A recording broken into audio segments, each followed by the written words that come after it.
હળવદ તાલુકાના કડિયાણા અને માથક ગામ વચ્ચે આવેલ મામાદેવના મંદિર ખાતે મામાધણી ગ્રુપ દ્વારા ઇનામી ડ્રો કરવામાં આવ્યો હતો। ત્યારબાદ ઇનામ જે લોકોને લાગ્યા તેને એક પણ વસ્તુ આપવામાં આવી નથી અને છેતરપિંડીને વિશ્વાસઘાત કરવામાં આવેલ છે।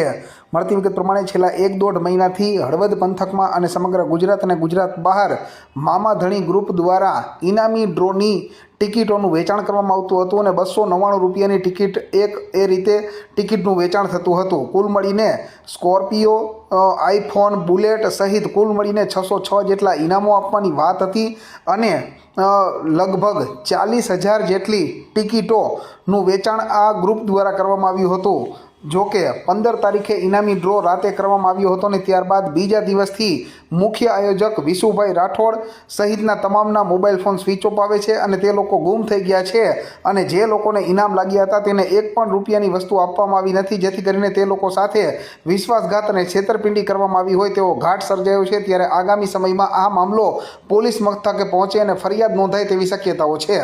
12 તારીખે ટિકિટ લીધી હતી 300 રૂપિયાની અને 15 તારીખે ડરો હતો, રાતે ઇનામ ખુલ્યું બરાબર।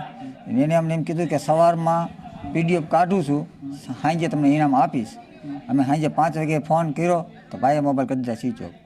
કેટલું ઇનામ લાગ્યું? 11 લાખ।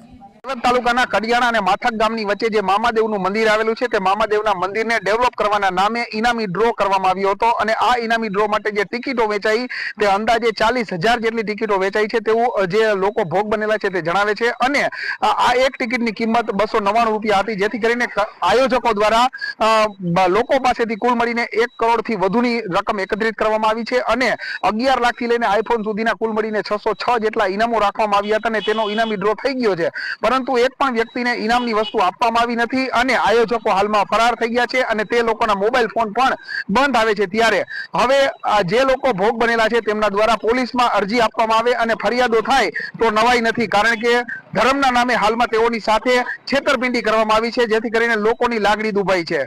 હિમાંશુ ભટ્ટ, દિવ્ય ભાસ્કર, મોરબી।